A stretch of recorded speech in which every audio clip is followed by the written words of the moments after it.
I've been a taxi driver in Tokyo for over 12 years. Long nights, quiet roads, too much coffee. You see all kinds of people when you work the night shift. Drunks. Lovers. The lonely. The lost. But nothing prepared me for the woman I picked up last summer. It was mid-August, and Obon Festival had just ended. Rain had been falling steady since sundown, and the roads were slick with oil and water. The city was quiet, almost hollow. I'd been driving aimlessly for hours, just hoping for one last fare before calling it a night. And then I saw her. She was standing on the corner of a narrow street. No umbrella. A white dress clinging to her frame, and long black hair pasted to her face.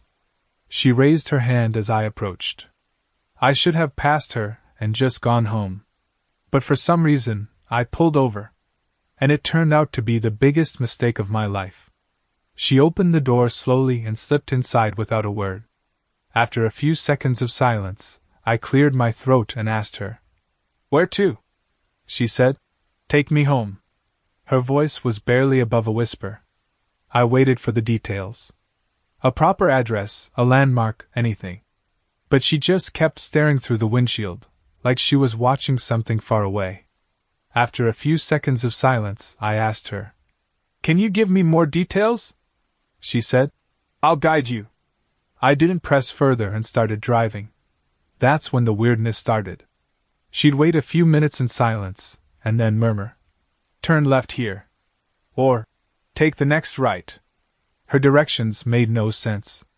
We twisted through alleys I'd never seen, streets that didn't exist on GPS, old neighborhoods, forgotten alleys. It was like she was building a route as we went. And somehow, I followed. Didn't question. Just kept driving. The city around us began to thin. Apartments gave way to old wooden houses. Then to trees. Then to nothing. After a while, I realized we were no longer in the city. I don't even know when we left. One moment, I was driving past vending machines and convenience stores. The next, we were in the countryside. No lights. No signs. Just a single winding road. I glanced at the meter. We'd been driving for over 3 hours. I cleared my throat and asked her, "Miss, we've been driving for over 3 hours, where exactly is your home?" And there was no response from her. Just silence.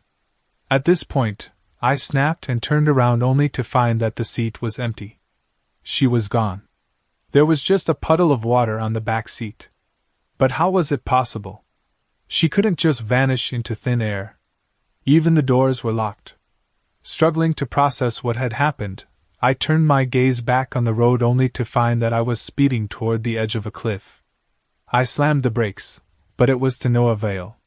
The cab flew off into the air, and the last thing I remember seeing was jagged rocks coming towards the windshield. And then I blacked out. I woke up in a hospital a week later. I had severe injuries, a few broken ribs, and a concussion. The doctor said it was a miracle I survived. They found my cab 100 feet down the cliffside, crumpled like a can of soda. They said I must have fallen asleep behind the wheel. But I vividly remembered what had happened. I checked the footage recorded by the dashcam, and it was dead, just static, except for one frame. The image of a woman in white entering the cab. Since then, I switched to daytime shifts only. But things aren't the same as they were. Never will be. Sometimes, when I work overtime and drive through the empty roads, I hear a faint whisper in the air.